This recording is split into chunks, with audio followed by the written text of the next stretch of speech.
Well, hello, my beautiful people. We're back. It's a trade recap from 12/13, Wednesday, the day of FOMC. It was a good day. It could have been a lot better. Um, just weird overall, though, because if you guys were here, right, I mean, you guys were, my main focus was really just Google, and the chart looked like this yesterday going into the close, which looked fantastic, in my opinion, for that swing. I was pretty heavily sized. I had 170 plus cons on this. But really, I mean, it was just a low volume pullback into the gap here, which is this white line or this little shaded zone. And it was very controlled volume. We got the candle closes that we wanted to over the 131.84, so the gap. And we kind of got this like sweep, right? This like fake break under, which I think might have scared some longs, or either that or stopped them out, especially after the first day, right? But we got the close that we wanted, and I was really just hoping that we got from the close, right? So right here, I was hoping we get a push up towards this 134 spot, pull back down into 133, right, and then rally to the fill at 134.70, and then potentially get the big push to that right there, right, 136. Everything went perfect to plan. I was gonna, close like 90% of this position at the high right here. As you guys can see, pre-market was perfect. It was literally beautiful. Unfortunately, it didn't work out that way. I was thinking we could probably get like our trims off at like one, if it had opened up right here, like 125, which would have been an insane win, even for me, because I remember my entry was 0.80. I told a lot of people you could add against this zone right here, which was like a 0.60 fill. And a lot of people had the 0.60 entry, but it was just pretty unfortunate that this didn't open up in the 1-2s up here like I assumed. It ended up pulling down and opening right off the bat down here. And it sold down and kind of retested this 133 zone exactly like I wanted, but we couldn't get the trims up here, right? This is what I wanted from my trims. But I did have that GTC, so good till closed, the 1.04 that I had mentioned the day before. So I did get a good portion of my trims at 102, right? I got a good portion of those off at 102. And then they obviously kind of came down to 0.70. Sorry, I had a sneeze. And then they ended up popping back up for a fight, an attempt to get back above 133, and these contracts came back to 0.90, right? So there was some opportunity to take some good wins on this. I know it wasn't the 134 that we were hoping for. I am sorry, I can't control the market like that. I Whoever this was up here, man, it wasn't even a big seller. It was only like 8,000 volume, 10,000 volume. Just unfortunate, right? I think Big Money might have just been scared to buy up here. They wanted to get back down here, which is why we didn't see the volume till down there. But yeah, I mean, it wasn't the best gain.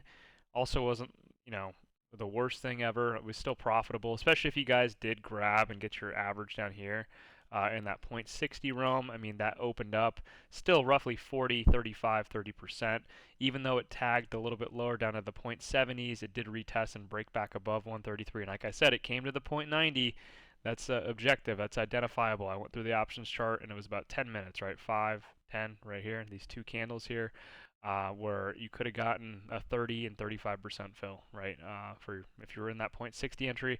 If you were like me, right, I had the 0.83 entry, so when I got the 102 fills, it wasn't the craziest gain, but I did get the majority off in this range up here. Now from there, right, it was pretty unfortunate, but I was just looking for a place to add again.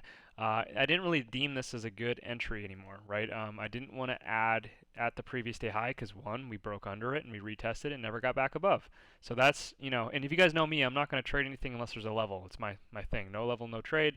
So it was either we get back above this zone here, right, which would have been kind of like our break of structure on the day. And the reclaim of a key zone, or I was looking to add with my back against the wall one more time, kind of down here at the gap, right? And then risk had always and consistently for the past 2 days been this zone down here, right? Which is the low that had technically swept the gap for the second consecutive time. But really, right, I was looking for my ads to be either at the, for a break above this spot or down here. But it was just kind of the sweet spot where I was just pretty much waiting, right, for my entry. And it ended up coming in a really key spot. If you guys remember, I did say it was a risky entry, so I wasn't sized like I typically would be. Didn't even have that much in it. I had like 400 bucks or 385 on Thinkorswim, And then on Webull, I had about 700, 900 bucks in that. So it wasn't anything big by any means. But as this trickled down, right, I did take my first entry in the 134 calls again, right? I just reused that same position. I ended up entering right around here, right? So we kind of got like our higher low where you guys can see it kind of pushed up and tried to get back above the gap, pulled back. We got somewhat of a higher low. I did mention like this wasn't like a true structural higher low. This is just a bar, right? So it's very, very speculative, especially since we're under 131.84. And we can just call a spade a spade. This was a gamble, right? And you guys can see, you know, it was about 20 minutes prior to the data being released. Had this missed, right? I mean, I'm sure we would have been stopped out very, very quickly. But I mean, I kind of just knew the odds. It was a 2% chance of a hike, and we were going to pause. More than likely, we're just kind of keep rates the same. So I just kind of took the risk here on the higher low. It did try to push up a second time, as you guys can see, right, and kind of try to break above the gap one more time, and then it ultimately started to sell down under the low. Now, you know, mind you, I didn't panic at all. I kind of know, like, going into data, either the market's going to rip or it's going to kind of break down. It's going to have one dramatic move one way. So that's why I risked yesterday's low. I did go down like 10% on or something on this, nothing super crazy. Entry was 4.2 or 4.1. And then obviously just had a huge rally right off the low there. Really, too, we were looking for a major break above 133, but just to kind of confirm the trend, I was looking for that 132.39 level to be held. Of course, it was beautiful because we did break above it and we kind of pulled back onto it, pushed up even higher, pulled back onto it, and then rallied from there and got our final move over 133. It didn't hold, unfortunately. I think this might need to be something that's claimed tomorrow with a gap up, or, you know, and you got to remember things get sectioned off. So we kind of took out this lower range here. So if the market's going to trade tomorrow, it's going to, you know, likely be here and then try to break out and then continue up, right? This whole lower range down here has already been, I think, taken care of and accumulated by whoever it has been accumulating the past 2 days. But this is the range we got to kind of concern ourselves with tomorrow, right? So kind of something like this is what I'd be looking for. Boom, boom, like that. But this lower range shouldn't be tested anymore. If it does, right, I think that trade is pretty much done. Now, what was I going to say? Oh, yeah, this trade went like 70%, 70, 80%. I am a little bit frustrated, I'm not going to lie to you guys, because the Mag 7, right, it didn't move as well as I would have liked. So Mag 7, we guys kind of know, have been the 7 tech stocks really that have been carrying the market in that QQQ kind of ETF, right? But it's been unfortunate because I was all over IWM. We kind of, dude, no, can't even look at the chart. I mean, we were looking for the breakout over 188, I believe it was, to really trigger a lot of the mid and small cap names to, and especially the high short interest names, to really trigger squeezes amongst those and have the outlier move. This clearly broke out. And even if this wasn't the vehicle, I probably should have had an alert here, which you guys can see I didn't. That's my fault. Because I would, you know, it's a pretty clear target where this was going to go. It's going to go to 190, 186, and then we got some extreme over the top of that. But my avenue, if that broke out, right, IWM over the red line, was U, right? Oh, dude, this just pains me. U was my favorite one. If you guys can see, it clearly broke over the gap right here. And I don't know how I missed this. I think I was just so fixated on Google and expecting that rally to come up to 134, 135. But it looks crazy on the daily, right? But it gets even better. Take a look here. Look how beautiful the sell-off was. It opened above our level, gave us a bar. Remember, we don't want to take trades like this. I do it sometimes too, so I got to yell at myself. But this is not a retest, right? Maybe on a 1 it is, but it's not actionable. It's not really something I would consider. And it really started to kind of trade and make lower highs. We ultimately got a push all the way back down to the initial low. And this is our retest, guys. Literally our retest here. You guys can see, even on the 5-minute, this kind of the low volume here for that entire sell-off. Right, if we go to the 15-minute chart, look at the divergence here with the volume paired with that intraday low here, and it really kind of caught perfect timing, right? 11:15, 11:30, and then rallied, right? So just an insane move, and this is really what I was looking for it to go towards. I've been talking about this name for, it feels like a month now. I was joking a couple months ago, or 2 months ago, a month ago, when I said that we could just trade this probably till it hits 35. it actually came to fruition. I mean, we really could have just traded Unity over and over again, but it kind of goes into the IWM theme, right? High short interest, and just, dude, just exploded. I mean, had we traded this name here, just between the red line and red line, right? This was a 5% move on the underlying. That's insane in the options world. So I really wish I would have had, gotten some exposure on this. The other name that I was watching was UPST, another great example here. This one was a little bit more difficult, right? Because we didn't know what level this was going to be, either bounce off of or what the breakout level was. We knew it was 35.7, right? But the chart really wasn't respecting it all too well. It wasn't really trying to base it. It really wasn't being rejected by it. But this morning, you guys can see like everything got really tight. If you draw your trend line, remember bar by bar, we had higher lows all the way across the board here, where price was just slowly trickling up. I guess we could have assumed this was kind of like an ascending triangle, with this 37.33 being the level, and then probably a trigger trade, right? It would have been a break over 37.33. Take that, and then remember this orange zone is the weekly fair value gap, and then the white is the gap itself, right from the gap down that happened. What was this, August? So yeah, I mean, it was pretty simple. I think it was actually harder because it didn't really read. Yeah, I mean, these can be kind of hard and difficult for myself even, because you can see clearly, right? It kind of pushed up and triggered the level 37.33, pulled down, and then it broke above. But then you didn't really get a viable retest. So these always make me uncomfortable because I feel like I'm chasing. But you got to look at the volume here. Volume was definitely kind of backing.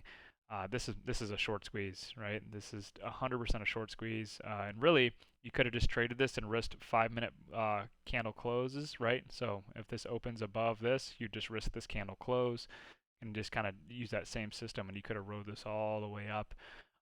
And if you guys are EMA traders, right? I mean, would have been an easy EMA trend. So yeah, I mean, this was pretty sick. Obviously, it pushed all the way to basically 44. This is what I said it would go to. And I'm not trying to be a hindsight trader. Like, when I don't trade these, I don't consider them.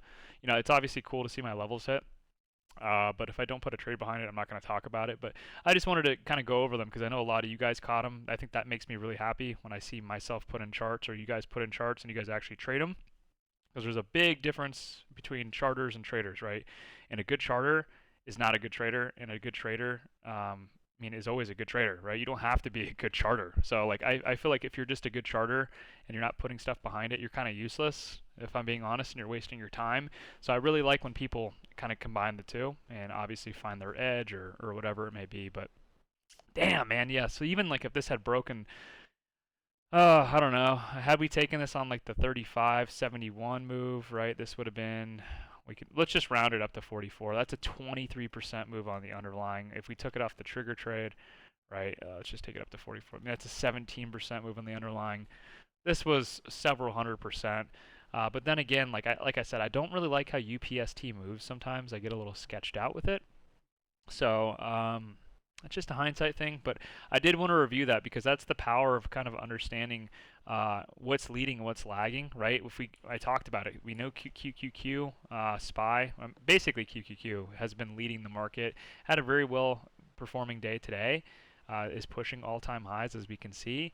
But the Mag 7 itself was not really that strong. Google didn't have a big move. Microsoft, if we take a look at that, didn't have a big move. NVIDIA, didn't have a big move, right? Tesla, let's take a look at Tesla. Didn't have a big move. But then you have IWM, right, which we know has been rotated into. It had a huge day, right? UPST, Unity. Let's take a look at SoFi. That was something off the watch list a few weeks ago, right? And we're just seeing these names that are in kind of that mid-cap sector just explode, right? And the high short interest names are exploding. And this is kind of leading the market. This is what I'll be kind of looking for moving forward. Some of these actionable setups over these weekly highs. So maybe we can get pullbacks on the daily, whatever it may be. But yeah, there's clearly a sector rotation here and a new leader in the market. Obviously, if the market's going to stop, it's going to start with these guys again, right? The shitcos, as you guys say, or not as you guys say, but people say, lead these rallies, and they'll also lead the pullbacks and the sell-offs. So if this is hot, though, I'm going to kind of keep my eyes here until the music stops. But I just wanted to tie in really quickly the trade recap I did. It was only Google, but since I feel like that wasn't a really great learning environment, I wanted to incorporate some of the other charts that I was looking at and just kind of show you guys, how I would have traded them, how they looked, why I ended up looking at them, et cetera, right? Um, Google too, I think there was something here that was very interesting. Oh yeah, yeah, this was it too. So I mean, this was a textbook accumulation, right? You guys can see the low here at the gap, high volume. You guys can see the wick, obviously occurring off of this as well, right? And then it stays relatively low volume, even the sell-offs off the top. You guys can see your low volume, and then it pushes right back to the bottom of this range again. Where does the high volume kick in? At the lows. Keeps it back up above this range. It's kind of just consolidating, consolidating, consolidating. You have a very high volume move here. You do have a high volume move here for that open, right? And then it kind of sold off on low volume and just stuck around, stuck around, stuck around.